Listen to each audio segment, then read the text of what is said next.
So I'm Juliana. I'm the founder of the Kind Power organization. It's a non-profit organization. We are here and trying to expand globally to help women and children to overcome either emotional abuse, could be domestic abuse, financial abuse.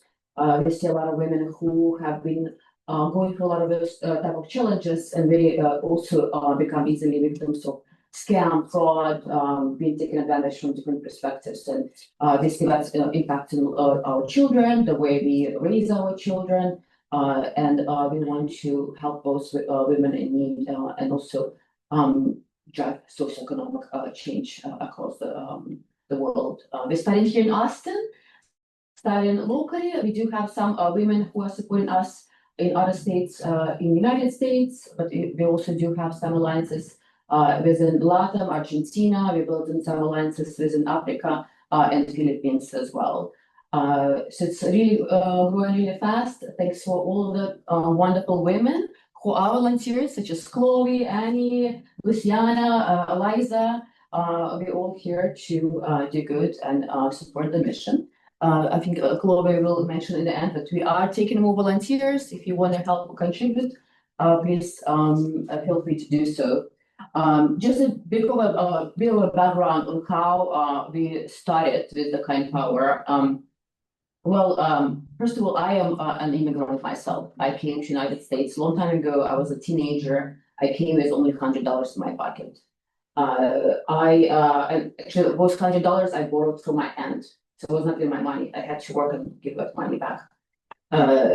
So I had to learn how to make money in this country, how to educate, take myself to college, how to build my own career. I spent about 20 years in tech. I was at leadership roles at Apple. Earlier this year, I was known as top 10 women in tech. So I have been able to build a lot of financial wealth. But unfortunately, I have gone through a very bad divorce and through very bad emotional relationship where I lost a lot of money, a lot of, I would say, confidence in my power. So by helping women, by trying to lead the way and help other women to regain their power, I'm helping myself. I'm trying to heal through the process myself. So that's a bit of my story. I know some of you here also had similar stories. Sarah, maybe you want to mention as well how you came to the Kind Power. Yeah. Do you want me to be closer to the microphone, maybe? Oh, if you want to, you can also. Actually, I think I was not even on camera. I'm similar to. Hi, I'm Sarah. Similar to Juliana. I went through two marriages, and even that in itself brings its shame, like immediately, right? From men too, and dating and that kind of thing. All I was trying to say is that my experience has been a 10-year marriage and then left with nothing because I didn't know how spousal support worked, et cetera, et cetera. So I had a twin mattress and no job and 2 kids. And then the second time around, that he was a con artist type person, and I came back from a background of very strict religion, so I was super naive, and I didn't know I was getting conned. He took all my money from all of my bank accounts. I made the mistake of telling him I was doing well, and so therefore, within 3 months' time, I lost everything, and that was extremely abusive. And again, another twin mattress. I don't know what the deal is with the twin mattress, and $20 that my friend gave me. For gas to get from Louisiana to Austin and nothing else. I think that we get in these experiences, and I hear a lot of women say, I can't leave. But when you have to leave, and you'll find a way. And that's the message that I want to share. And although we might not have the knowledge that we need at the time, we'll find it. And we have community here where we can actually get that, which is a huge advantage. And each time, if you are in an experience like that, every building block that you build is so exciting. It's like, I got in the car and I drove here and my friend lent me a room. And it was so exciting because I knew if I had a place that I could start making phone calls and get an interview. And then once the interview came, I was so excited. And then once I had the 1-bedroom apartment that I could bring the kids to, I was so excited, but it was just, it's always up from there. Right? It's such a terrible experience, but then you can only go up. And money wise, as women, there's this message that we don't deserve it. And I don't know if you all have felt that, but I felt that quite a bit. Like, well, to a certain extent, maybe you deserve to survive or go on a trip here and there, but to have a lot, that you don't deserve it, or that money is power, but it's not everything. And really, honestly, in those situations I described, it was everything. And so that money can be your power and put you in a situation where when you do get in a bad situation, you have the freedom to leave. And so I wouldn't diminish a quick certification so you can get promoted, a degree, like when your daughter goes to college, like this is power that gives you that freedom.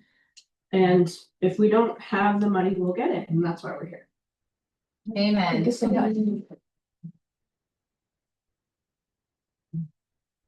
Thanks for sharing. I know that takes courage to share and being vulnerable with people that you may not have met before. But I do really believe that when women speak up about our stories, and also, like you said, there's a lot of narrative like about what we've been taught growing up from our parents, from society, that women should act in certain ways, right? Like don't run, right? We say to the girls like don't run, don't be loud, be polite, and don't talk about money because it's impolite, right? That's the lesson that I've gotten from my parents, right? Mm-hmm. And when you go through that constant conditioning from people that you trust, you believe that, right? That you're not deserving of this money. You should not talk about money. This should not be what defines you as a woman, right? But oftentimes we're forced into a situation where we have to consider how money serves us, not just for ourselves, but for our community, but also for our kids, right? A lot of times, even if you choose not to have kids, it's like, the community is your legacy and your wealth is your legacy, right? That you can give it to charity if you wanted to, your family, your friends, whoever it is, right? So money is important and money is power, right? So how do we get more? And I think that's why we're here, right? So I just wanted to quickly talk about myself. That's AI. I'm a data scientist, so I do a lot of AI stuff. So that's obviously not me, but I'm like, oh, she's so pretty. Like, so pretty. But yeah, I am also a first generation immigrant. I'm from South Korea. I was born and raised there until 11. I remember I sat my parents down when I was 11 and told them I don't really see a future that I would love here. And I'm on the path, right? I'm just, I know I'm gonna have a better life, if I go somewhere else, right? So anyway, 6 months later, I was on my first international flight to Cleveland, Ohio, where I went to all girls school, didn't know English, didn't have family here, didn't know anybody here, really. And 20 some years later, here I am. So I think maybe you might relate to it. What I've been told when I was young is like definition of success is you work hard, you study hard, you get good grades, you go to good school so that you can get good jobs, and then you get married, have kids, buy first house, second house, and then you'll be set. Like that was what I've been told when I was young, right? And I was like, okay. But as I grew older, and I did all of that, right? I moved to another country to do that. And then after that, I'm like, I got my job and I still feel like I'm on this rat race, 9 to 5 job until I'm retiring at 65. And then I'm just going to do the same thing I'm doing every single day for the next 40 years so that I can enjoy this retirement, right? Whatever that is. And we all know whatever money you're going to have then is probably not going to be enough because women are living longer and longer. And I don't want to work 40 years so that I can, live whatever that life is, right? Right now, if I get sick, let's say I don't know, I get diagnosed with cancer, like who's gonna support me, right? Like you can't get sick, you can't quit your job, you can't, follow your dream because money. Everything kind of revolves around money, right? So how do we redefine like our relationship with money, but also like how do we redefine where we want to go? Because without you knowing where you want to go, like you're not gonna get there because you don't know, right? but also one thing I've learned through this experience. So after I have $500 after grad school, no car, because I spent all my savings on my grad school. And I was like, initially I was like, maybe I'll buy a condo whenever I save up money so that I can, live in downtown overlooking Lake Austin and be fancy. But what actually changed my, my trajectory of life is actually joining a community like this. So there was a women financial group called Victoria. They don't exist anymore, unfortunately. But basically, I met all these amazing women who is like, I didn't even know like what they were doing was possible. But I saw other women do it, and I was like, oh, if she's doing it, and like she's not from trust fund background, right? Then like I think I can do it. Like whatever she did, I can learn, right? So that's how I got started. And fast forward 3 years, I got into real estate, and then I started investing. And then, like it's not to brag, but to show you like what is possible if you surround yourself with other women is like my net worth passed 1 million, right? I became a millionaire, right? And that's amazing. Everyone needs to become a millionaire circle. Absolutely. I want all women, rising tide lifts all boats. Like I want all women to become millionaire and plus, right? And more, right? And it's possible. I started with $500, right? So anything is possible, right? And one another thing that I wanted to focus is like financial freedom is actually not about money. It's about option that money gives you to do whatever you wanted to do in your life, right? So that's awesome. And a peace of mind because it's your money. No one can take it. Okay. There is a workbook. I know you guys might have a laptop, might only have a phone, but if you want to scan that, that's our workbook.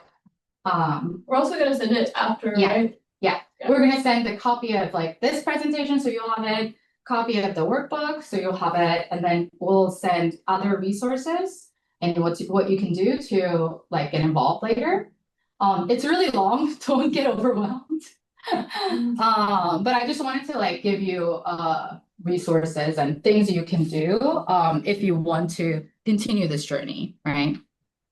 So that's not something we need to do right now. no, but if you want to like follow along, because I'm going to talk about high level concept, but what you actually can do like on your own, because money, like wealth building is like very personal, right? That's why you can't just take a tip from Instagram and be like, I'm going to do that, right? Because your situation is different. Everybody's situation is different, right? So when you go through the workbook, like you'll be able to use your own number.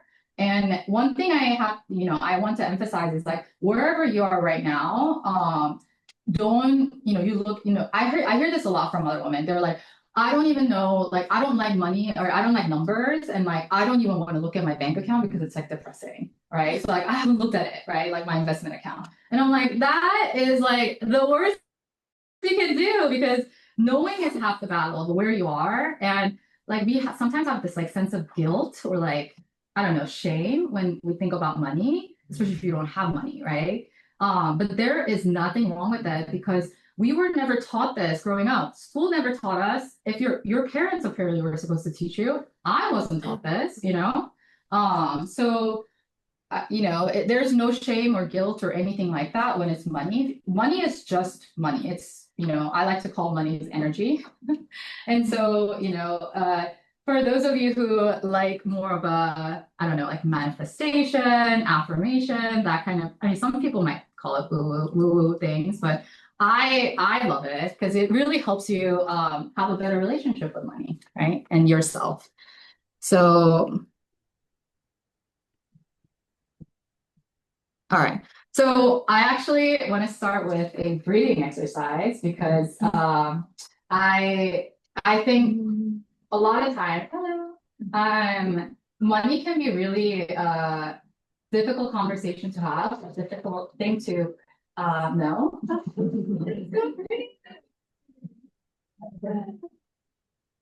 So we're gonna all collectively do a breathing exercise. If you guys don't know what breathing exercise is, it's just literally what it is, breathing exercise. But it calms your nervous system down so that you can be in a more calm state. when you're thinking about topics, right? So there's different types of it, and in your worksheet, there's also links that like resources that I put in that you can follow, find more of like different types of breathing exercise if you're like overwhelmed. But Do you want to just say hello to the folks who joined? oh yeah, where do I look at? Oh, we don't see you, but Oh, okay. yeah, it just Okay. yeah. Oh, okay. Hi, I'm Chloe. I don't know where you're hearing from me, but welcome. Okay, so we're all gonna do a breathing exercise because I think it's good to calm ourselves down. So just it's very easy. It's 4-4-6. So you're gonna inhale through your nose for 4 seconds.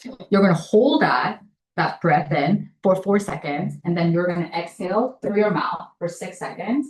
And we're gonna do this 3 times. Ready? I'm gonna count. Okay, so close your eyes. Okay, so we're gonna breathe in through our nose.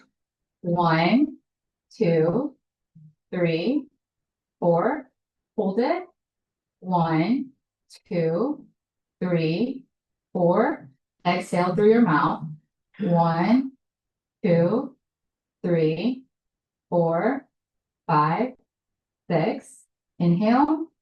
1, 2, 3, 4. Hold it. 1, 2, 3, 4. Exhale. 1, 2, 3, 4, 5, 6. Awesome. Ready to feel more calm? If you exhale longer than inhaling in any situation, that's directly calming your nervous system down. So anytime you're in an overwhelming situation, like say you're fighting with your partners or about money, use this so that you don't so that you don't kill them,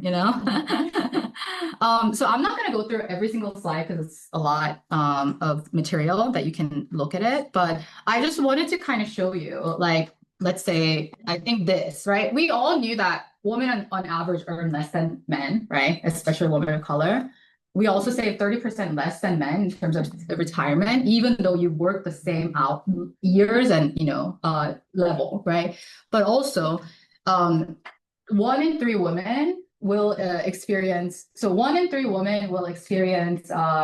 abuses in their life or sexual assault. And then 2/3 of a woman out of that will experience financial abuse, right? So it's a lot bigger number than I think what I realized. But at a certain point, like we're gonna be faced with a choice of whether to leave a relationship. We could, right? Relationship or not, right? And a lot of times that power dynamic that inherently exists in any relationship, a lot of times it's about money, right? If you have more money, you make more money, you have more power, right? And that doesn't mean you have more power than your spouses or whatnot.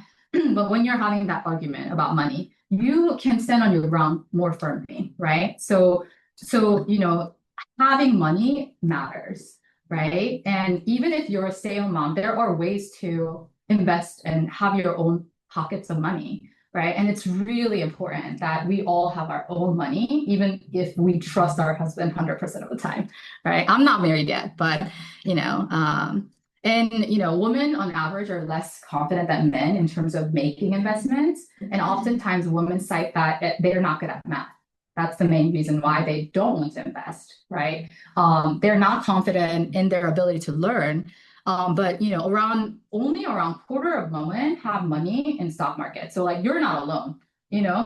3/4 of women in this country do not invest in stock market, which is the lowest barrier investing that there is, for anybody, right? And so because we're not investing as much as men, it's like, there's a significant, divide when we're in our 60s and 70s in how much money we have, right? And even if you have been married for 50 years and you're like, this money, all of our assets together, we built it together. If you actually try to get a divorce, and I'm sure you can talk further into that, it's never 50-50. If you didn't have a prenup, it's never 50-50, right? And I know a lot of women who like literally stayed home for 40 years, don't even have a bank account, no credit score, and then they get divorced and they're left with nothing, right? I didn't know that. Yeah, Yeah, That's why we're doing this. right, yeah. we have seen other cases as well where woman actually did have money and was making money, but the husband was so smart by hiding his money. So he got them. So in the end, like when the divorce came, like, oh, I don't have any money because he had in LLCs or in real estate under somebody else's name, and now like, they divided the woman's money.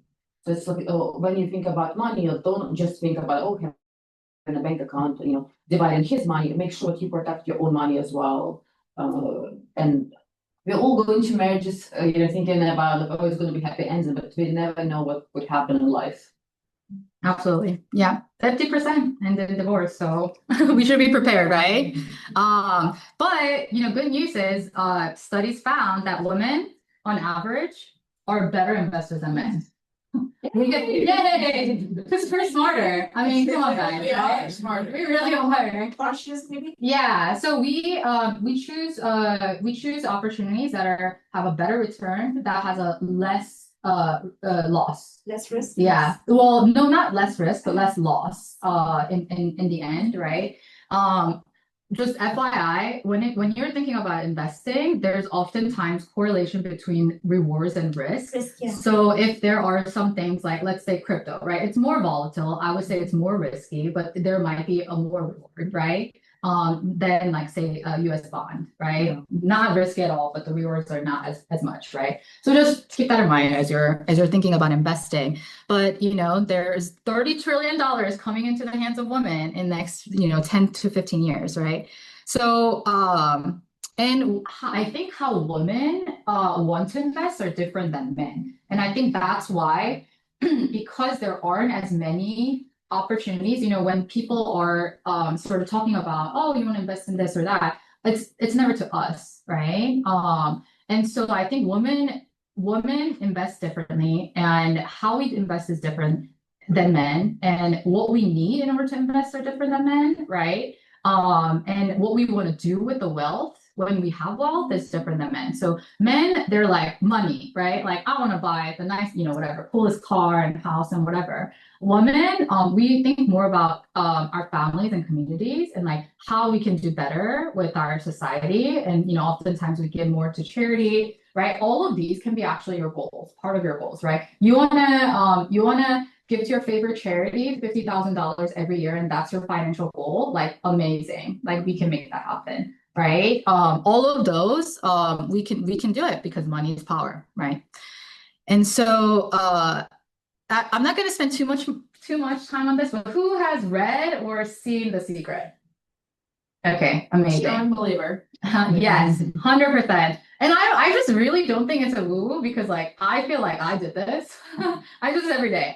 Every morning I meditate, I visualize on the life that I want to have and like and that includes what type of wealth I have, but what kind of life I have, right? What house do I live in? Who's around me? Like what social impact am I making? Right? Like what am I doing that is like so exciting, that's like close to my vision, right? So I do this and thoughts, the whole thing, if you don't want to read it and watch it, I would highly recommend though. It's a fun thing. But it's basically thoughts become things, right? So more that you can think about positive thoughts and not think about no, right? So for example, we do this a lot. Whenever you want to say, oh, this is like the thing that I want to achieve, right? And a lot of times we're like, but I don't want, I don't know, I don't want too much time, too much work. I don't know. Like I want this amount of money. I want $10 million. Poor. Yeah, I don't want to be poor. I don't want to be whatever. I don't want to be right. And the universe doesn't hear that. They just like, oh, that's what you think about. I'm gonna give you exactly what you're thinking about, right? The more you think about something, it really does become a thing because we're subconsciously working on that thing, right? Oh, we want to make $1 million a year. Subconsciously, even when you're sleeping, we're thinking, right? Your brain is wired. It's evolution way to wire to bring you what you're thinking all the time. It's energy, right? So it will happen, whatever you think, right? But do not say, I will not be rich because universe doesn't like that, right? So I'm gonna just skip that. Who has heard about scarcity versus abundant mindset? Yeah, you heard about it. Okay, that's a good chunk. So this actually was one of the things that I found very interesting. So I meet all kinds of different women and people from all walks of life. But I do also meet a lot of successful women, right? Women with net worth 10 million, right? Raising 50 million, 100 million. They have, 1,000 doors or hotels or whatever, right? And all of them, without a fail, they all have abundant mindset, which just basically means they think that the world is abundant, like the world is going to work on in your favor, right? So they're not jealous, they're not, they're focused on opportunities rather than obstacles. They believe that they deserve it, they're worthy of their wealth. And they make decisions that are aligned to long term, not short term, right? Versus, I think a lot of people, especially women, especially if you don't have money right now, a lot of times it's like, oh, like making money is so hard. It's not easy. I don't have what it takes to make money or build wealth. I don't want to think about money. It's shameful. They're very worried about failure, even though they haven't done anything, right? And so, but that's, I feel like, is the biggest difference from people who really succeed from people who are staying the same, right? So how do we change our relationship with money? It starts with what we say to ourselves, right? Are you worthy of money? Are you worthy of, the wealth that you're going to create, right? So, and I know mindset is kind of oh, it's not as important. To me, I think mindset is the biggest difference, and it's the most important thing because it actually guides how you're thinking, and everything is based on your thinking. If you think that you can do something, you can do that, right? If you think that you can't, right? So there's a lot of I think limiting beliefs that we were taught growing up. Like, for example, how many people, their parents said money doesn't grow on trees? Yeah. Oh yeah. Yeah. Yeah. Yeah. I heard that all the time. It's not in the budget. Yes, it's not in the budget. Oh, where do you think money comes from? From trees? It's like you can't get that toy, right? And I hear that so much. But actually, money is nothing than just it's energy. Money is abundant. There is a lot of money circulating in this country, right? There's trillions of dollars. So there are a lot of money. It's just not in our hand. So how do we rewire our brain to really attract money, right? And even if you don't believe it, what do you got to lose, right? If you think that this is woo, I mean, I don't know, try it for a month and see if there is a change, right? And so I would like to do another exercise. Because I wanted to, I don't know, make it more fun. I don't know. Is this more fun? Good. Okay. Fun. Yes. Okay. I mean, I'm having a lot of fun. So I want you to close your eyes again, a safe space. No one's gonna attack you. And then I want you to, I'm gonna say a few sentences. I want you to feel in your body where you feel that. And I'm gonna say something negative about money. And so wherever you feel that, just think about where that is in your body. Maybe it's your chest, maybe it's your head, or whatever, right? So I'm gonna say a few words and see how that feels in your body. So first, money is the root of all evil. I don't deserve money. I'm not smart enough to be a millionaire. Money never makes me happy.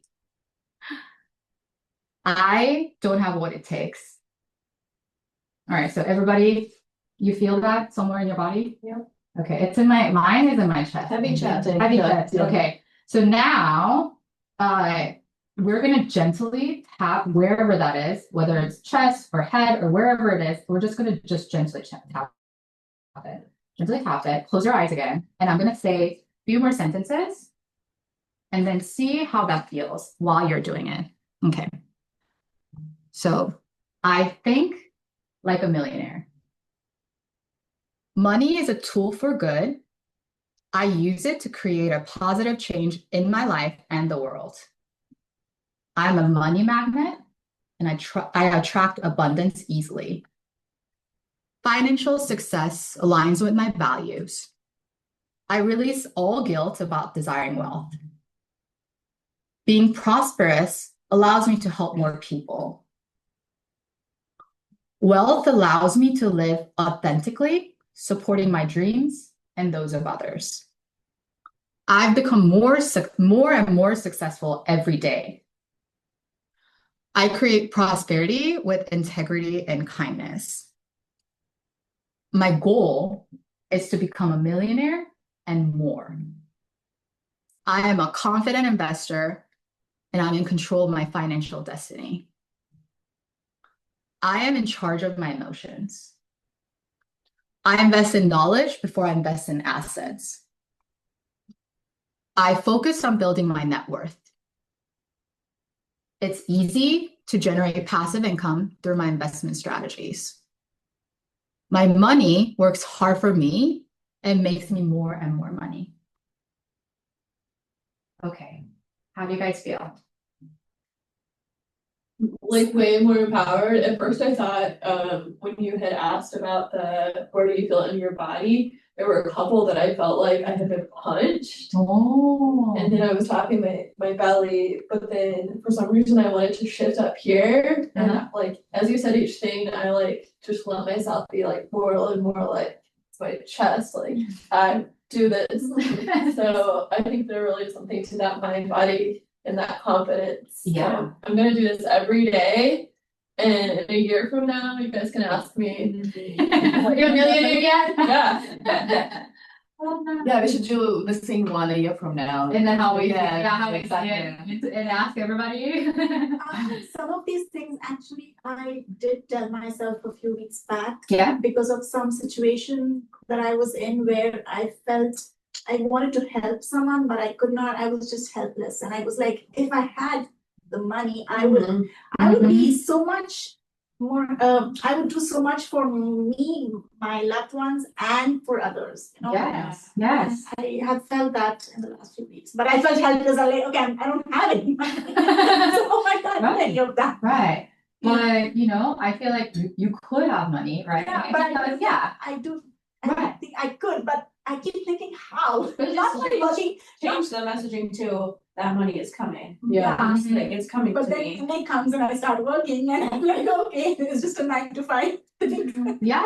But I feel like that was how I felt too when I first got, started working. I'm like, well, I'm making, I don't know, my first job was like, I think I was making like 60K. And I was like, okay, after I pay all my rent and expenses and whatever, like I don't really have a lot left to like invest or whatever.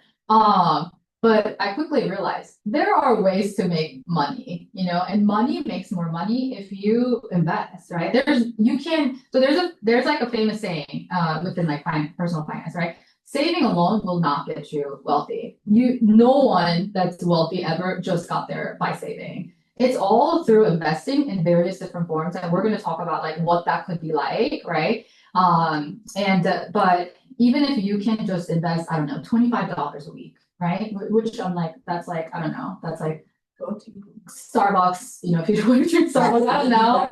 I don't drink Starbucks, because I'm frugal, but I make my own espresso at home. Oh, see, that's what makes you richer, right? Yeah. Go to Starbucks. Yeah.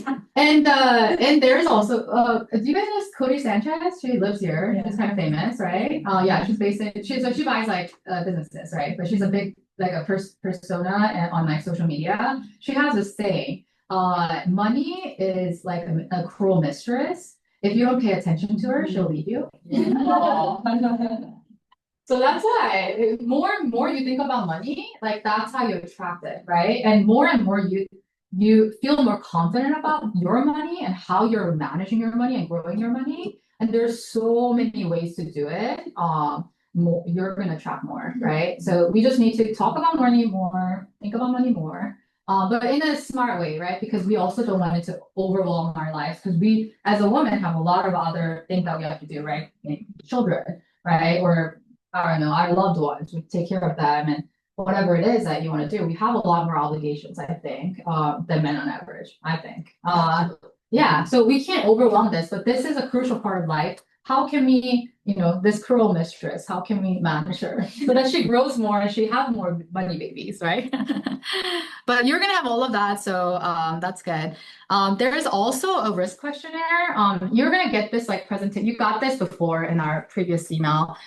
This basically fill it out when you're doing the workbook because it's gonna help you figure out what your risk profile is.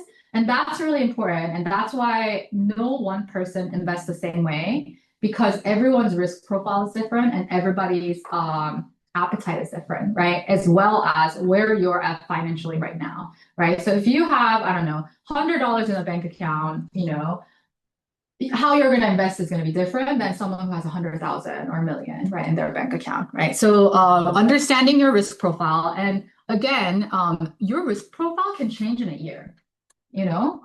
So it's not a fixed thing. This does not define who you are, but it's important to know so that you know what to invest. So I like to take us to now the end, because if we don't know where we're going, like we're not going to be able to plan for how to get there, right? So what is financial freedom, right? So in a very simple way, there is financial independence and financial freedom. So who knows what's the difference between financial independence and financial freedom? Okay, so so financial independence. Sorry? I'm just kidding. A little bit dust at the end. A dust to the end? Yes. Oh, there's a dust to the. No, there will not be. Well, I don't know. Maybe. Yeah, but okay, so financial independence, you've heard people say that, right? FI, like the financial fat FI, or skinny FI, or whatever it is. So financial independence basically means your investments are giving out enough passive income to cover all of your expenses. And when that happens, you are considered financial independent. So that means it could be from dividends from your stock. It could be rental income from your rental portfolios. It could be distributions from your business. Like a lot of people have fractional business ownerships, right? Your distribution to that. I have a couple of partnerships where they give me distribution, right? All of those, are considered your investment, returns that, and if that amount every month is bigger than your monthly expenses, then you're considered financial independent, right? And the next level is financial freedom. So financial freedom there's 7 levels of it. The first one is if you know where you're right now financially and where you want to go. So generally, right, where you want to go. That's step 1. Level 2 is, I'm sure you're not, I don't know, maybe you are, but moving out of mom's, dad's, but also you can cover all your expenses. So you're not going into debt every month from your monthly expenses. The level 3 is you're no longer living paycheck to paycheck. You have some savings, right? And then level 4 is you have no bad debt. And we're going to go explain what that bad debt is. And then 6 months worth of expenses for emergency. So those are emergency fund, what I like to call peace of mind pot. And then level 5 is you have at least 2 years of expenses saved. So let's say you had a child, you just got pregnant, you just had a child. If you wanted to, you're like, I want to take a year off, just spend all the time with the baby. You can do that, right? Have another child, spend another year off, right? Nice, right? And then level 6 is financial independence. We've already talked about that. And then number 7 is when you're not even looking at price tags whenever you go shopping, right? You have enough income coming in that is way exceeding your expenses, right? So not just your core essential expenses, but living your life expense, right? And we're going to kind of calculate what that financial independence freedom number is right now based on this, because this is where we want everyone to be. Abundant wealth, right? Financial independence or freedom. Has anybody calculated their financial freedom number yet? No? Okay, awesome. Okay. Because I'm like, I really don't like when I go over stuff that people already know. This is actually, to calculate this annual expenses, it's actually all in the workbook if you want to do it yourself. We're just not going to do it right now, but I think you can guesstimate maybe of how much your expenses are monthly. We think so? Okay. Yeah. So just guesstimate based on to your best ability. Try to think of like all the spending that you have, right? All the essential things, right? So if you don't have this, you can't survive that number, right? And then if you want a little bit more, maybe you want to put something like put more stuff that kind of supports your lifestyle, right? So for example, if like gym membership is very important for you, or like Netflix subscription is important for you, or anything else that is important for your life, I don't know, like childcare or whatever it is, put it there. And then you're gonna add up all of that and this is all monthly. And then you're gonna time that by 12 so that you can get annual. And this is all in the worksheet or workbook. And then so you have that number, right? Your annual expenses. Divide that by 4%, so 0.04, like right here. And that is your financial freedom number. So basically what this means is if you have, let's say your annual expenses are 60,000, if you have 1.5 million in your portfolio, like as an asset, you can withdraw from that investment without affecting it. Like the investments are going to keep growing even though you're withdrawing 4% because their returns are bigger than 4%, right? So those are conservative numbers, right? On average, like S&P 500, what did it do? Like 7 or 8% over like last 20 years. So that's how we're calculating. Like, okay, if we withdraw 4% from there and it's growing 7% every year, then it's still growing. It's going to keep growing, right? So that's how you have your financial freedom number. So a lot of people have this number. They put it in their like house somewhere. Like you write it down. You're like, this is my financial freedom number. Put it on a sticky note where you're going to see every day. I don't know, like a mirror or something. And then look at it every single day, right? That's going to incentivize you to do something, no? Take action, right? Yeah, that's a stupid question. Yeah, there is no stupid question. And when it comes to women and money, there isn't. But so you're talking about like the over here the like 1,500,000 that would be like an investment, and then you're saying if you had that much that you would be able to withdraw 60,000 from that account every year for the rest of your life to live off of. Interesting. Because it's growing. It was not stupid. It was not stupid. Yeah, no, it's not stupid. And that's basically liquid money, right? Because Liquid we have, money. Right. money in real estate. Yeah. Okay. So this does not include like something that is not as liquid as like say stocks, right? And there are other things other than stocks that are liquid as well. Different instruments, right? But I thought it was a little too complicated for this presentation. But yeah, so it has to be liquid. It can't be like real estate. Or although, I mean, you could say, yeah, it probably wouldn't translate because like let's say you have $1 million property and it's giving off, I don't know, let's say like $40,000 a year in rental income. Like you still, I mean, if you lived under that, then yeah, maybe, but it's not this calculation, right? Exactly. Yeah. Anyway, yeah, thanks for the clarity. But I don't, I mean, I feel like if you have 1.5, like, yeah, you can live off of it. Anyway, that's a personal.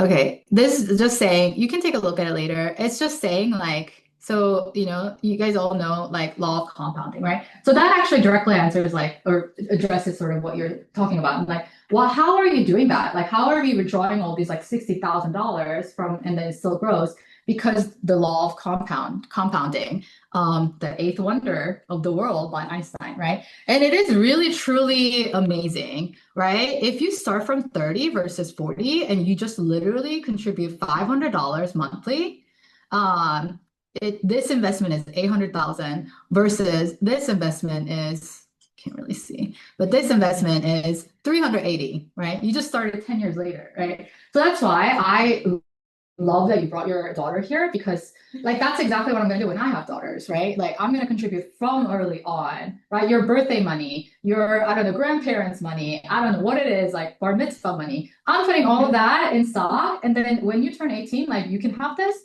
You can decide to go to college with this money. You can buy a house. You can buy whatever. You can start a business, right? What an amazing legacy that you can like give to your child, right? Yeah. Just to encourage you, my son started investing at 16 because I didn't know anything about it. And I sat down and I was like, you go through this class with me. Right. He has 8,000 in the bank. He's 18. Amazing. Yeah, I did not have 8,000. Yeah, No, it's just, mean, you can do that. Yeah. I'm already starting investing. You already have? Yeah. Oh my God. Where are you investing? What? What are you investing? Money? What? Like.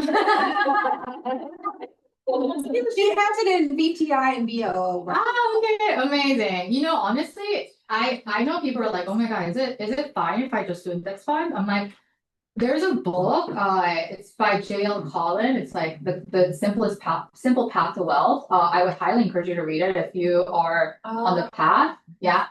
Because I've seen a lot of studies, but basically, you know, money managers like they do not outperform index fund, which basically means we're just looking at top, I don't know, 500, and then we're just copying how these stocks are doing. So there's no calculation, there's no expense, and it outperforms 90% of the time, right? So no need to have a money manager who's going to manage money for you. You should manage your own money because you're doing a better job than them. They're probably a guy too, right?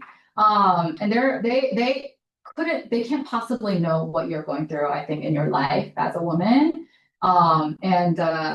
Yeah, so I think, yeah, if nothing else, and you know, that's also a thing that you could do too, like download a really easy app, like, I don't know, like a Robinhood or something. I do have a Robinhood. Okay, great. So you already started. Because my male colleague told me to, so I just have it downloaded. Great, and then, great. Whatever I save, I just try to put it in. Yeah. So, you know, actually, we have to oftentimes, like, money is psychology. So, like, you have to oftentimes trick your mind because when you actually have, like, let's say you have a paycheck coming in every 2 weeks, you're like looking at it and you're going to be like, oh, now I have to pay off my credit card debt. I have all these expenses coming up. I have to save, whatever. And then oftentimes investing is last, right? Whatever is left, right? Yeah. And oftentimes there isn't anything left, right? You have to kind of trick your mind to be like, okay, you've heard like pay yourself first, right? So how I think about pay yourself first is like, I'm going to invest in my future first, right? So I automate saving. So if you're like, okay, like I get $1,000 every 2 months, right? Then I'm like, I'm saving $200, you know, and I'm letting that take out of my account the day after it hits my account so that I don't even have time to touch it. It just stays first, right? So sometimes you have to trick your mind to be like, all right, I know you don't like to be doing this, like, but you're a child, right? I have to rewire the child mind. Is it about 40 years? What is the it's saying? It's just saying How much more do you have to put in?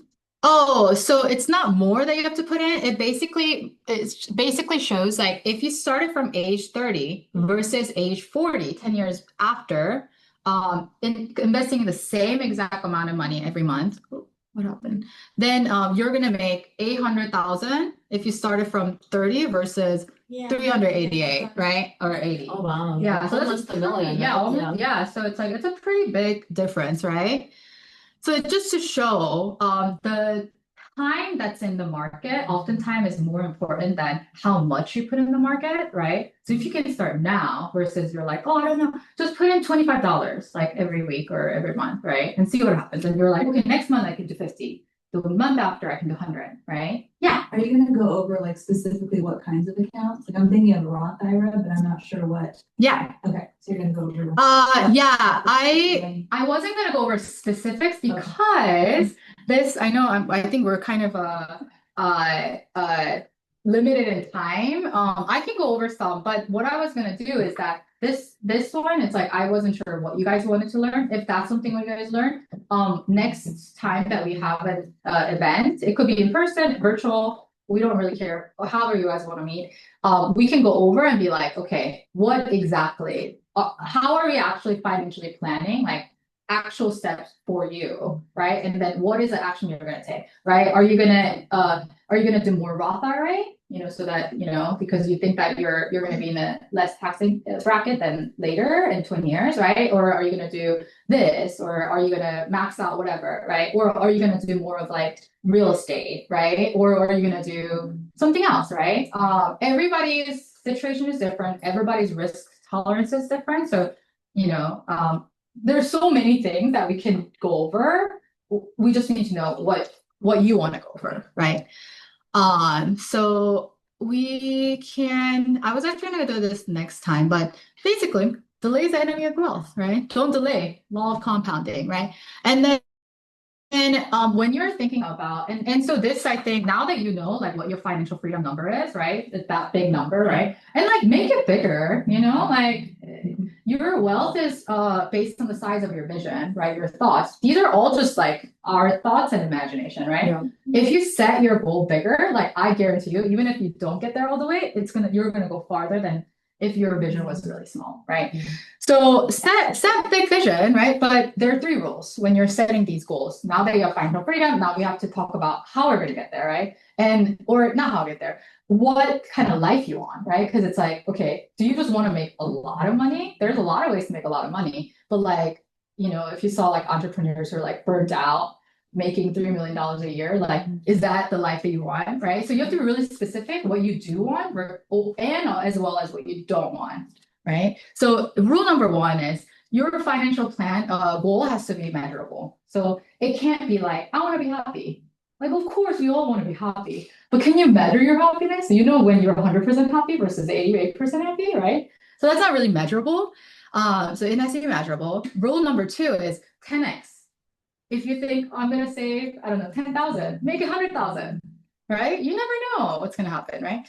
And then 3, your goal must have a deadline. So I don't know if anybody's like goal setting type of people, but like if I do goal setting, sometimes I'm like, oh, like, I don't know, like, what if I set this big goal and like, I don't achieve it and I'm going to be disappointed in myself. So like, I will scale down. Like, don't do that. Just set a big goal and then try to break it down, like more and more, right? And then set that deadline, right? I'm going to get that 100,000 in, 2 years, whatever, 1 year, 6 months, and see what happens, right? Adjust for inflation as well. Adjust for inflation as well. If you're going to be like 5 years from now, 10 years from now, right? Yeah. So like example is like, okay, so really think about like, this is, I think I would encourage everybody to do when you go home or maybe tomorrow morning, or you want to go for a hike somewhere in nature and really think about what do you want in life, right? So oftentimes like, I kind of imagine myself like 20 years from now and 30 years from now, me, but like way successful me, way more successful. And then like try to think, okay, I have everything that I want. Okay, what is it, right? How much money do I have in my bank account? Really try to visualize like, like I'm opening my like Chase account. I'm seeing, I don't know, like $1 million or whatever it is, right? Or do you want, like a $3 million penthouse in Miami? Visualize yourself in that penthouse overlooking the water, right? I want like a fully funded tax advantage college saving accounts for all my kids. I mean, I feel like that could be something, Grandkids too. Grandkids. Yeah. I love that. All of them. Rental portfolio that covers all your expenses. That's your financial independence, right? Leave $500,000 charitable account that you're invested. So every year you can donate the same amount, right? Or more. I don't know, 10 million. Yeah, travel. Yeah, like I want to be able to travel every month, like luxury travel, right? Not hold back in like some small hotel. Like I want to luxury travel somewhere, right? Whatever it is, you can make it happen if there's a plan to it, right? So yeah. So just the secret again, your thoughts lead to feelings, and your feelings lead to actions. And your actions lead to results, right? And so, oftentimes the really successful people are not the smartest people or the people have the most amount of money. It really, truly is not. Like you see all these guys on like social media, like I guarantee you, like they're not that smart. It's also not rule followers. Yeah. Which I remember always seeing, because like I was a straight A student, like as a Yeah. kid. Yeah. And then I was like a teacher for 20 years and like always made the exact same amount of money. And so you don't always get rewarded for like being good. Right. 100%. And so that's something that Yeah. And also a lot of times in market, if you go along with other people, you will lose money.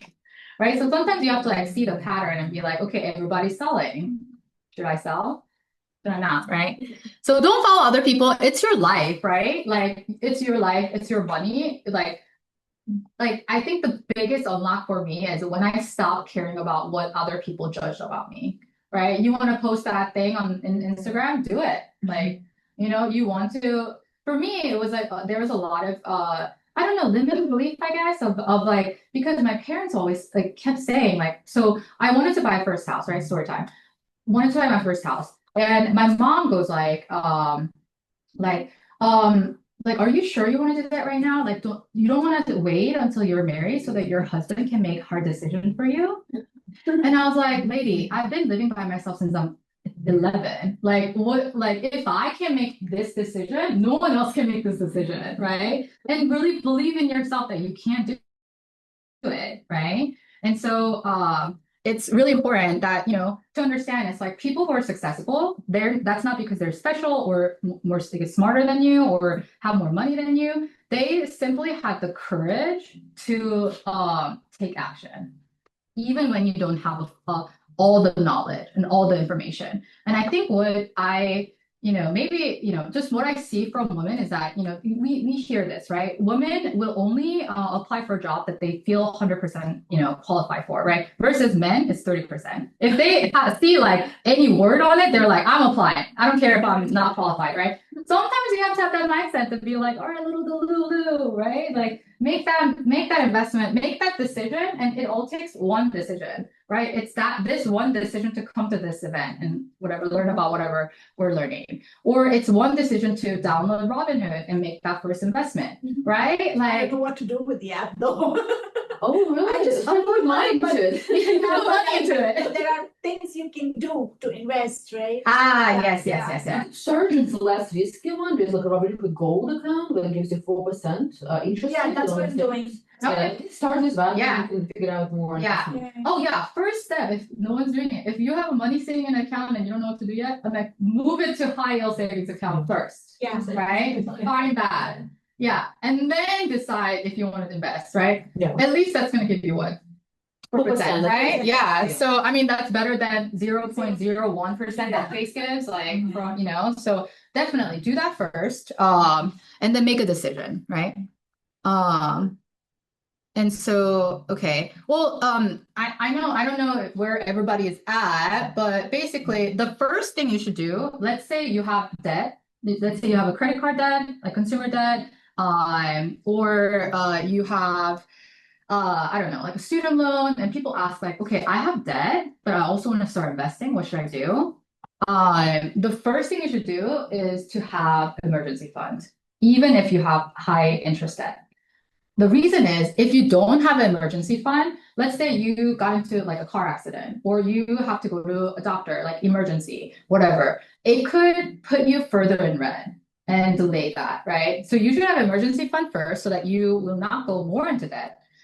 So start with that first, and then of course you should budget. But instead of us going over budgeting, because it's very personal, I'm just gonna provide a few apps that you can start looking at your account. So like you need a budget is one if you want zero-based budgeting, meaning every single dollar has a purpose.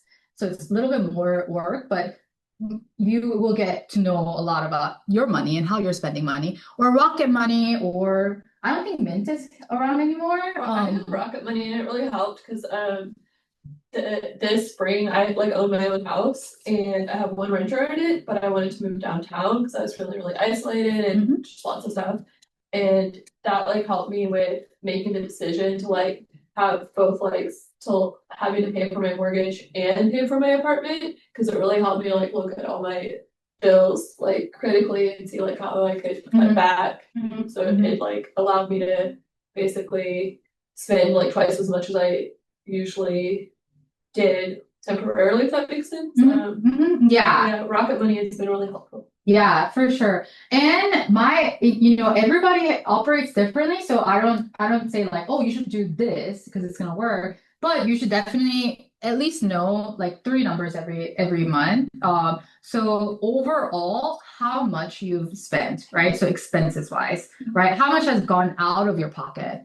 You should know that number every month. And then how much came in to your account, all of your accounts, right? So that's why it helps to aggregate it in one place to see it.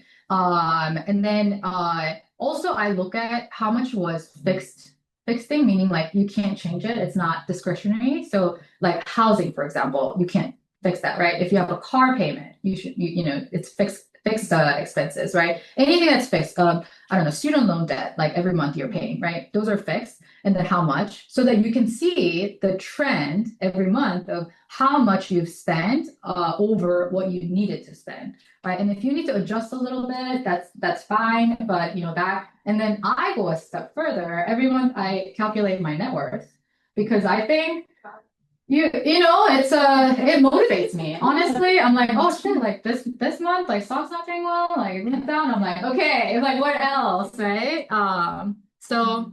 Look, like, Yes. by the way, and I was sharing with Annie, I'm no expert, but I do have a spreadsheet that I'd be happy to share it with you. Yeah. Share because I also calculate everything Network? monthly. Oh, And it'll just add, it's a basic, like, it Yeah. adds everything and it's in sections like what's liquidable, what's Yeah. stocks, what's whatever. amazing. So I was telling her, I'm like, I like to see like every month where my net worth is. Yeah. Like, all the assets together. Yes. Yes. So I'm happy to share that because Yeah. it adds it all for you. And for me, that digital, Amazing. like it Yeah. cuts a lot of the Yeah. time also Yeah.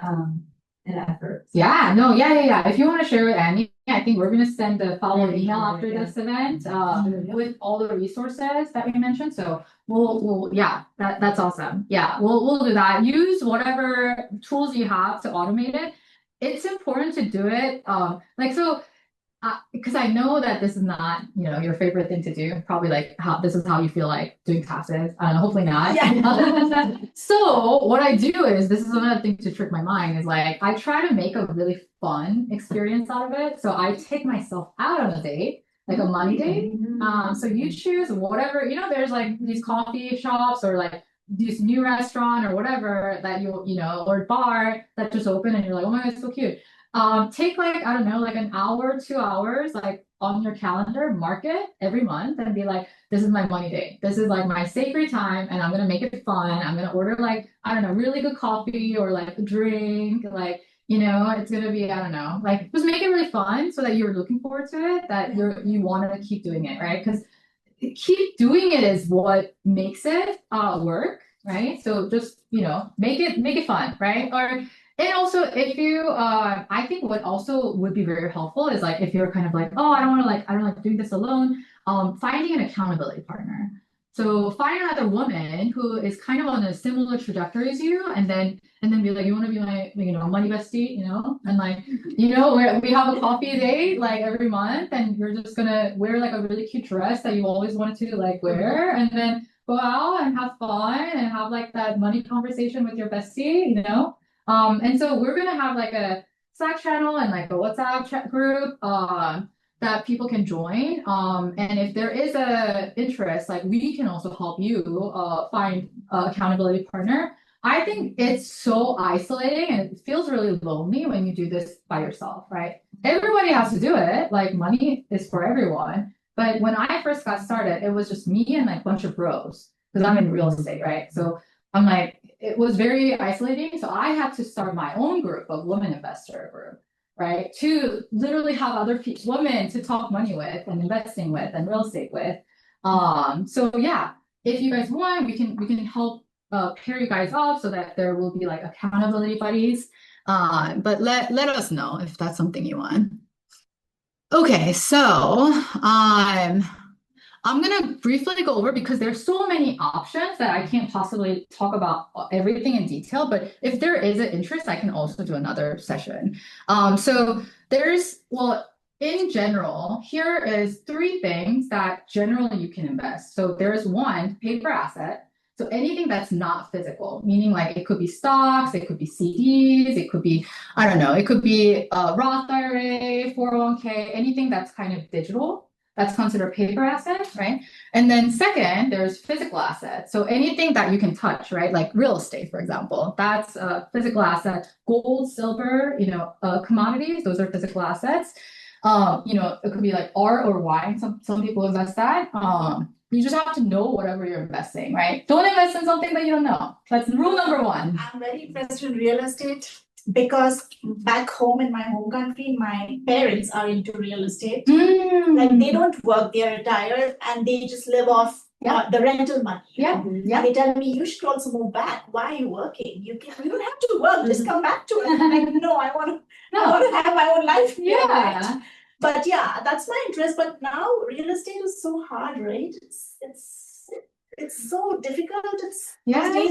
Those good days are gone. I feel like it's really hard You to know, keep it as an option. depends on who you ask, right? Exactly, yeah. There's always a way, but also it's like it's very personal too, right? So like for example, I mean like real estate is my passion, so I can talk to you real estate for like like days. I can talk about real estate for days, right? But More interesting than stocks to me. I made all of my money on real estate, to be honest. I bought my first home when I was 20 years old.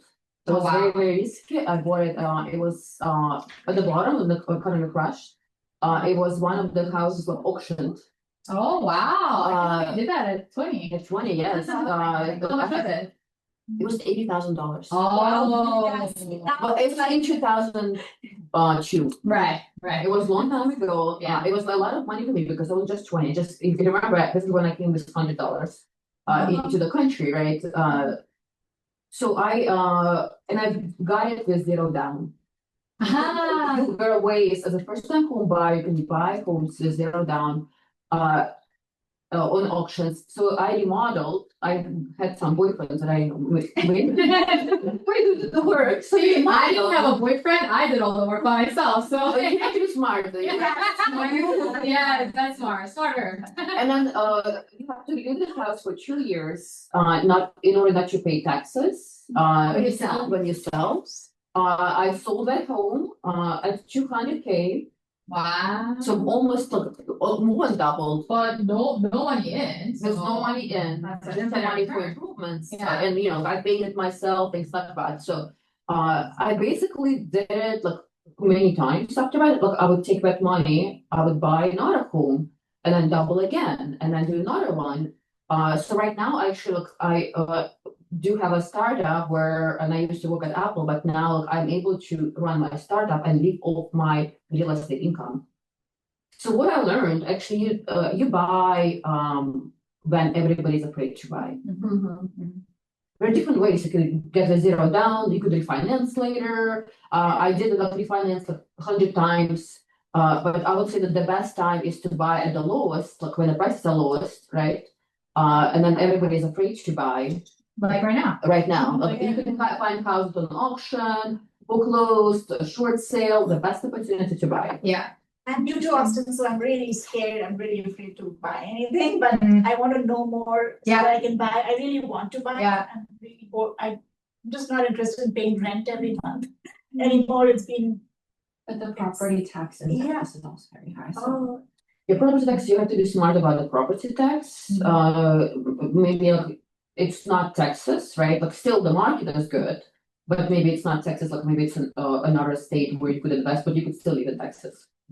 Yeah, and there are other ways too, like for example, how I got started was with house hacking. So house hacking. Have you heard of it? House flipping? No, it's not flipping. So house hacking. Who's heard of house hacking? Never. Wow. Okay, I'm yeah. Oh, okay. Well, it's one of the strategies that you can do, but basically, I mean, it's not for everyone, especially if you have like a family. I don't think you would want to do that. Out their rooms. Yeah. So yeah. So, but like I've had 30 roommates growing up because I went to boarding schools, right? So I didn't want roommates. So what I did was I bought my first house was a 3-2, great location in East Austin. It's actually not that far from here. It was 3-2. I basically split it off half of the house or 40% of the house and renovated to have their own path, like own entrance and own, all of that own kitchenette. They didn't have a full kitchen. Anyway, that Airbnb/return rental that covered 95% of my PITI, so all the expenses, all the principal, interest, insurance, and property tax. Now I pay a little more because property tax has increased, but that's also like one option. I didn't know that people do that. Now you can only have one Airbnb. Now the rules are different, right? You have an LLC. I don't think that's the case.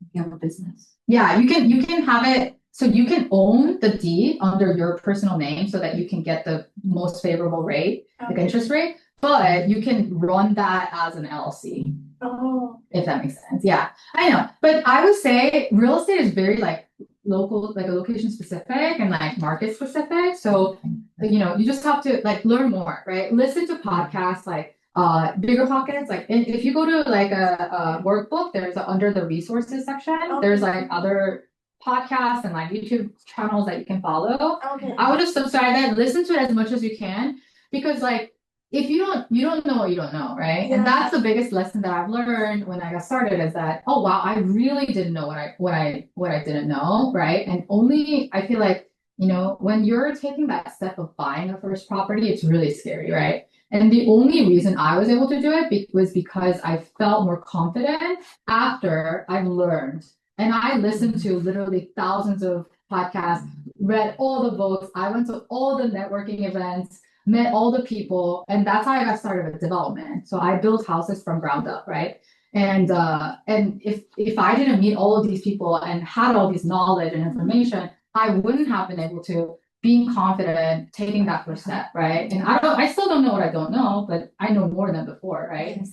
So leverage other people's experiences because their mistakes is like how you're not going to make that same mistake, right? And that's going to save you thousands and thousands of dollars, if not millions of dollars, right? So learn from other people, learn as much as you can. That's the thing that is under your control. So I would suggest learn. I diverted. Yeah, no worries. I love talking about real estate. So, but there's that. And then number 3 on what you can invest in businesses.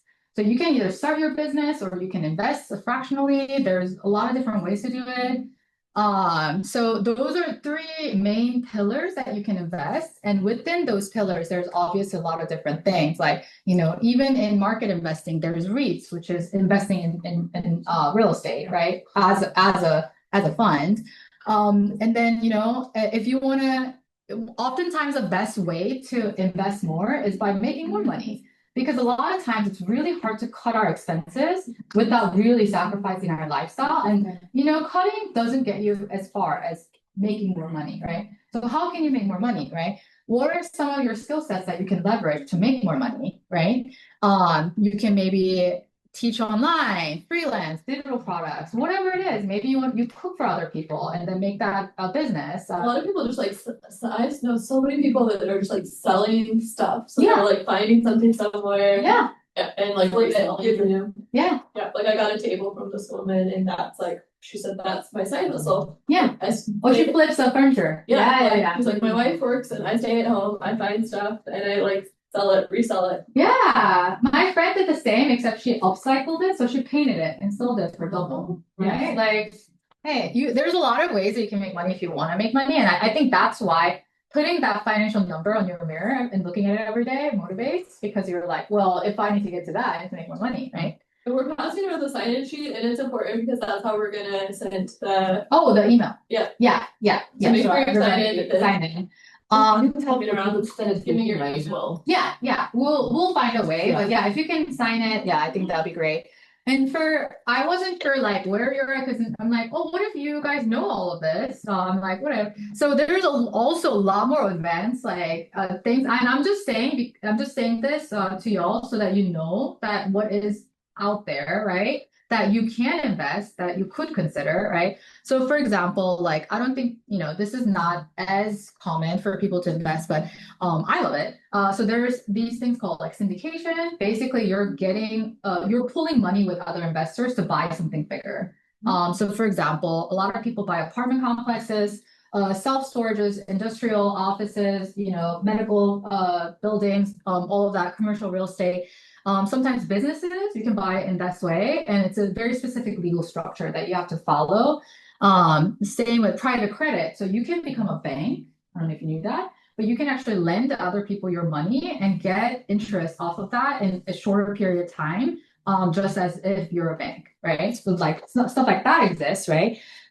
You could also tax optimize. So one of the biggest reasons why wealthy people invest in real estate is not because it's making money for you right now, it's because of tax. So if anybody has like a rental, like let's say investment property, I haven't paid tax in like 6 years, literally, and it's all legal. And yeah, and if you have like even one rental property, like you can differentiate, you can take up a lot of your deductions on your tax return. Property taxes, Yeah. interest, all the Interest, yeah. repairs, Yeah. improvements. Yep, supplies, like all of that. Sometimes I write off my phone bill, my Netflix bill, my I don't know, like my I don't even know, Spotify bill, like all that. Yeah. So I heard that you can only do tax deductions on the income that rental property generates. Not like let's say I have an income here and I have a rental property. Yep. Like, am I writing off just the income from the rental property or my overall income in general? Yeah. So there is a difference between active income and passive income, right? And how IRS looks at it, right? So if you have let's say rental property and you have a rental income, you have a Schedule E, right? And that's how they're gonna define it. But I feel like people are like, oh, tax is so boring. If you know how much money tax is like making you every month, like or every year, like you'd be like, oh my God, learn more about tax, right? So for example, let's say you have a rental property, you're making a certain amount of money and you're like, oh, I want to write off more, right? Or whatever. I want to write off my active income. Let's say you have a W-2, right? There's this thing called, they call it Airbnb loophole. So if let's say you run an Airbnb with that rental, so it's now no longer like a long-term rental, it's a short-term rental. And you can prove that you're material participating. So meaning like maybe you're running this as a property manager, right? So you're communicating with people, you're coordinating with a repair person. Oftentimes when you start, you are the property manager, right? Mm-hmm. So let's say you're materially participating, and you can prove that, then you can deduct it against your active income too. And in addition to passive income. And that's what's called Schedule E.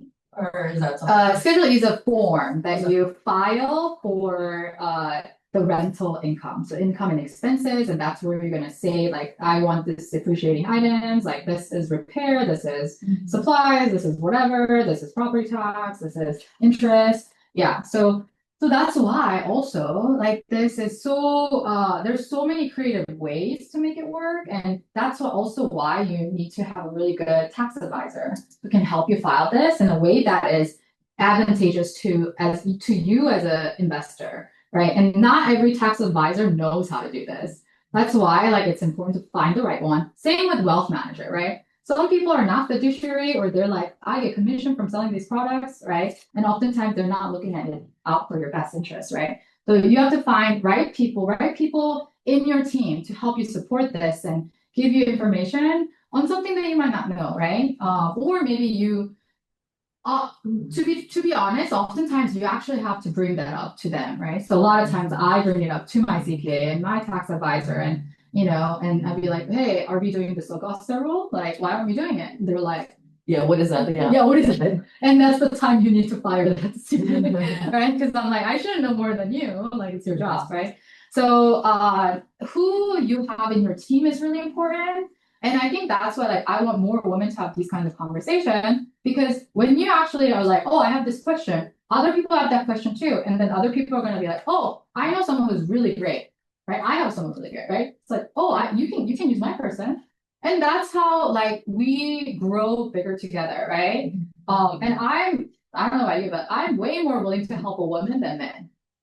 That's just simply where I am. So anyway, and there's a lot of other things, like you can also tax optimize with oil and gas, wildlife exemptions, business fractional ownership, there's angel investing. There's so many ways that we just have not heard of, right? So all of these, you do need to know. There's one thing when it comes to investing, I would emphasize highly, is do not pass this education off to someone else. You're like, I don't want to learn this. Like, can you make a decision, right? To your husband or money manager or whatever.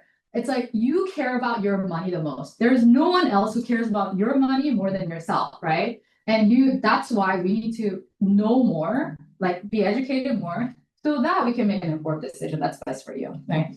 It's also good to mention that it's good to diversify. Like, don't put all of your money into real estate or just in Roth IRA.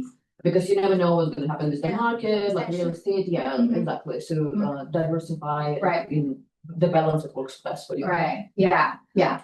Diversify. But also invest in something you know. Why is it not going up? Okay, well, it's not going down, so I'm just gonna do this. Oh, okay. Okay. Good debt and bad debt. Who knows the difference? Okay. Well, good debt is like consumer debt, like credit cards, and then bad debt. Oh, sorry, no, I don't think bad debt is it's like consumer debt, like you buying Starbucks, doing your meals maybe. And then good debt is an investment, like it could be real estate or your investment into business, into knowledge. Yeah. So yeah, that's exactly right. And you could buy Starbucks, it's like, I'm not saying don't buy Starbucks or avocado toast or whatever the media is saying women are buying.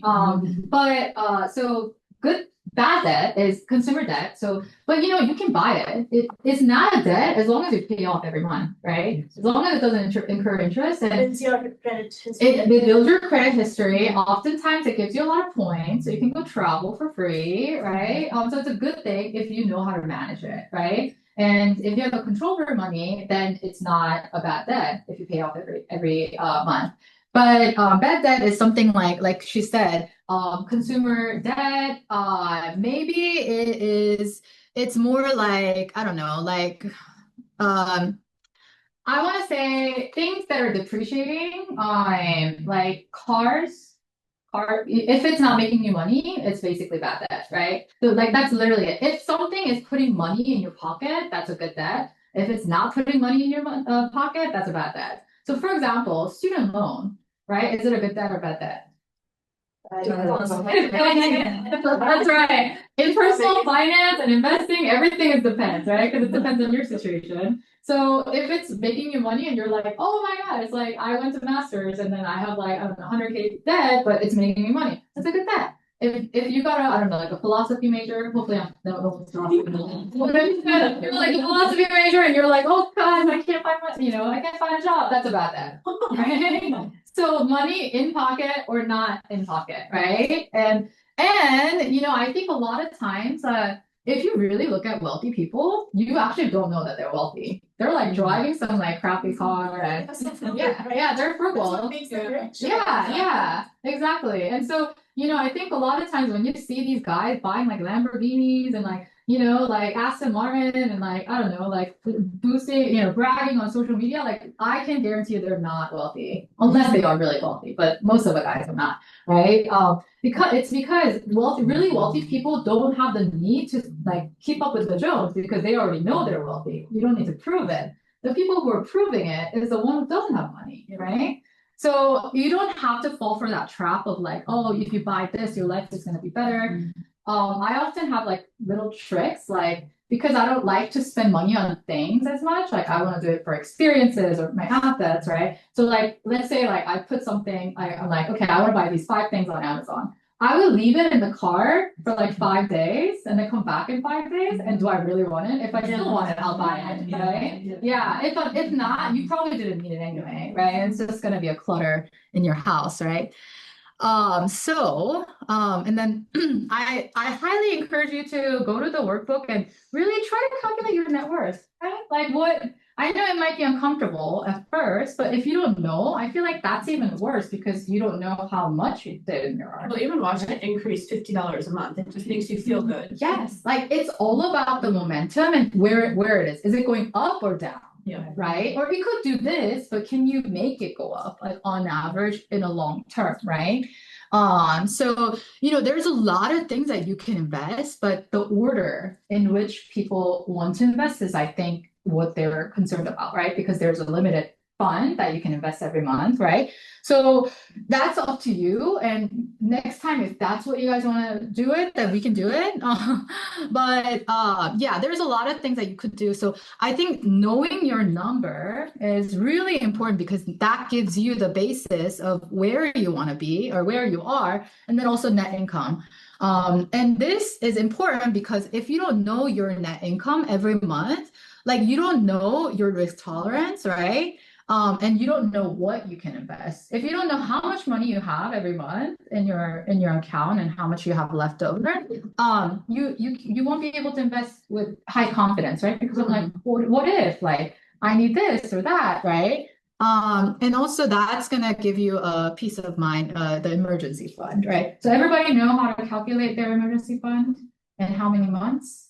3 to 6 months. Is there living expense times? Yeah, like Yes. 6 months. Yep. Yeah. So I would say if you don't have any emergency fund, try to build at least 1,000 first, and then 1 month, and then 3 months, and then 6 months. I think 12 months is a little overkill unless you're like nearing retirement. Where do you keep it in a savings account? Where do you keep it? High yield savings account, CD, if you have like a Robinhood. or Robin, or invest. Without quickly. Yeah. If it's liquid, it's fine. Yeah, and then just have it in wherever that makes sense for you, right? So we did that. The workbook has like more Austin specific resources. So read that. And then well, I went through it. Oh yeah, we're about to be done. So you're gonna get a list of this presentation and workbook and all the other resources that we're gonna send over. Join our Slack channel. There's a QR code in the presentation, as well as there's a channel called Ask Questions. Another thing that I was gonna suggest is for me, I don't know about you guys, but for me, like I don't like I go to an event and I'm like, oh, that was fun, and then nothing happens after, and I'm like, what that felt so like fluff, and there's no action item, right? So if you, I was like, okay, how do we create a community where we can actually start gathering all these women, have like one place you can ask questions if you're like, oh, I want to get into real estate, what can I do? Or like whatever it is, and then we will share, next event, what topic do you want to learn? What do you want to learn? And also our goal is to create more courses, like an online courses. That way you can actually go through at your own time and learn about like, let's say 401k, how do you start investing on like apps, right? How do you, I don't know, how do you do real estate? How do you, I don't know, like where do I invest a certain asset or whatever it is, right? I want to own a business. What do I do, right? Like tell me all the legal steps. I want to partner with someone. Like I did a lot of partnerships, right? So I'm like what are the legal ramifications I should know, right? Or whatever it is that there's people here that have different types of experiences and backgrounds that can help you. So I was like, okay, let's have like a financial freedom circle. That's beta. And that way you can tell us what you want to learn.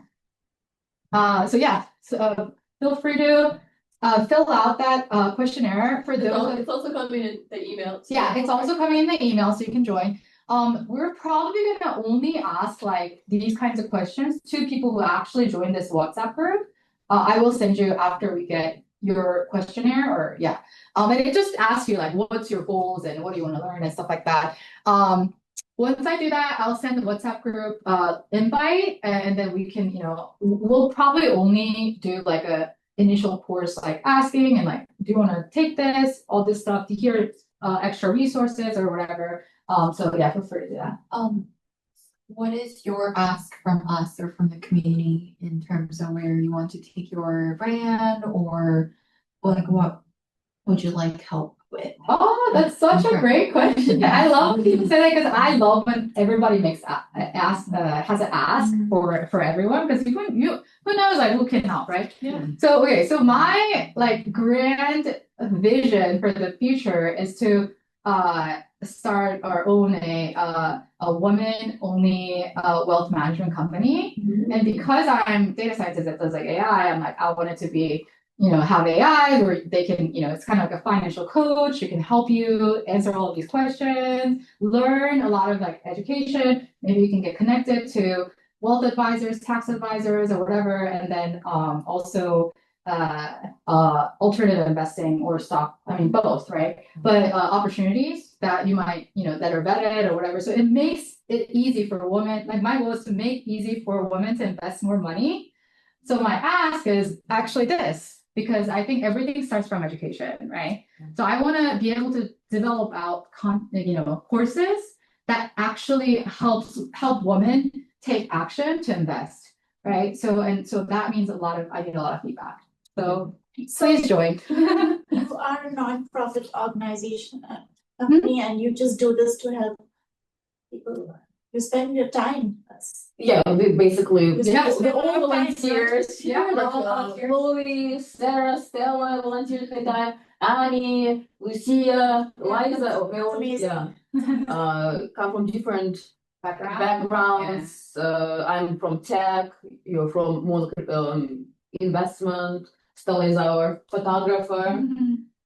Sarah, you look super connected, right? In the HR. So you have to put money into all this, right? I mean, not putting a lot of money, but what we are planning to do, because we want to help more women, not just like in Austin, like in other areas as well. We will be getting grants and sponsorships. Yeah. So where we need help, if you can, again, if you want to volunteer, you word of mouth, bring more women, because we want to show traction. Like all of the folks who would want to give us money or grants or sponsorships, they want to make sure they actually doing our job. Yeah. But we helping women. So yeah, bring more women next time. Yeah. Come yourself, right? Spread the word. If you do want to help in any way, let us know. Yeah, we actually would probably need like volunteers to facilitate conversations, like event coordinators. We need also like community managers. Like for example, even for us, like to start the community on WhatsApp, like we need to just have somebody who will monitor the messages, like make sure we don't have like any bad actors in there. Inspire other women, like ask or answer questions, just basically help out in different ways. We need like social media managers. If you are inspired or like really feel empowered to host your own events, like for example, have certain topics you want to talk about, we could also organize you to become a speaker. Lots of jobs to do, so we definitely need a lot of help. Yeah, 100%. So just let us know. There's lots of ways to reach back out to us if you have any questions or interests in any way. Probably we're gonna have, just FYI, we're planning to have more events, both in person and virtual. And depending on what you guys want to see or learn, like we have a lot of different types of a woman who can be speakers. Like for example, like you're like, oh my god, like can I meet someone who's worth $10 million, like who owns like a bunch of hotels? Like you'll be able to meet her. Or like, and how did you get there? How was the journey? Or like it could be like I just met a woman wealth advisor who is also a divorce specialist. So if you are like, well, 50% of marriages in divorce, I want to be prepared. What should I know? She can come and, tell you about how to wealth manage with, divorce in mind, right? There's a lot of things that we can do. But at the end of the day, like we want to serve and help, right? Yeah, and it's not all about the money. We do have some events coming up on generational trauma. Like I think Chloe mentioned it several times. Like it's a lot of this, our relationship with money or with guys comes from the way our parents talked about all of that, right? So we're planning most likely end of August or early September. I'm discussing this very cool venue where we potentially could have like this really nice workshop on the generational trauma. Where we will most likely have not just women, we may want to bring allies in some of the discussions, because we have some coaches, like really good coaches, like it's focused on narcissistic abuse or generational trauma, and healers as well. We do have some alliances with cybersecurity companies in the cybersecurity collective in Austin to talk about being just cautious and not to become victims of fraud, scam, and so on. We have also some partnerships with women about to teach public speaking.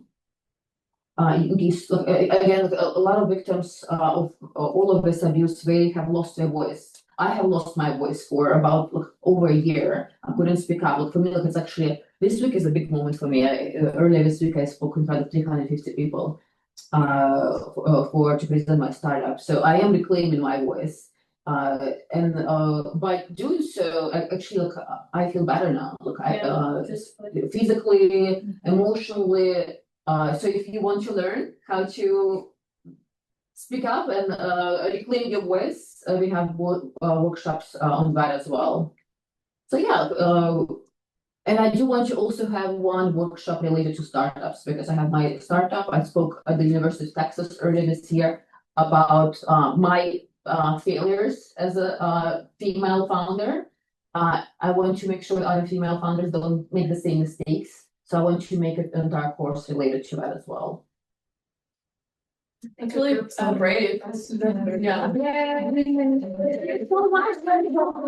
know, it's like, I feel like you guys are so special because I know it takes certain gumption to come out on Saturday at 3 p.m. So, you have a lot of other things you could have done, but you chose to be here and be part of this and learn, about money and wealth building and being badass woman. So I congratulate you. Thank you so much for coming. And what, group picture? No, I just wanted to say thank you because I've gone to a lot of these kind of things and you gave us so much information in such a short time and it was so empowering and I feel it was really great that Stella asked you that question because I think for us to be able to support you, I would be happy to give a testimonial or anyone else maybe not to put anyone on the spot now, but to get some testimonials for you and for this workshop in general, I think could be really awesome, especially because it was a full house, So yeah, thank you.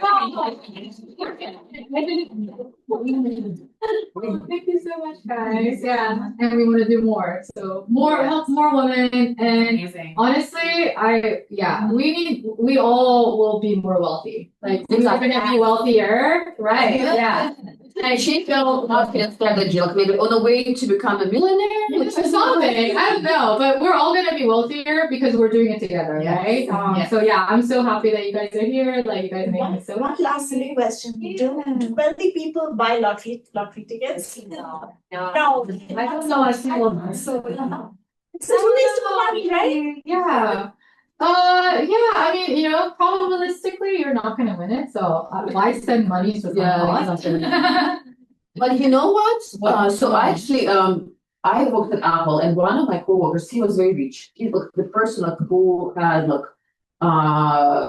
several restaurants, several properties in India. He sold his company to Apple. One day, we look at the news. He won lottery. Oh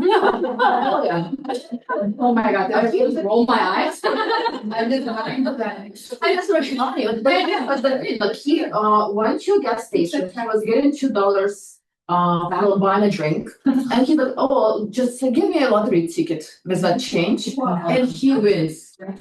Hey, the secret. The secret. If you visualize that lottery ticket, hey, you never know. Yeah, you put it out there. Yeah. Can we take a group picture if you guys don't mind? Let's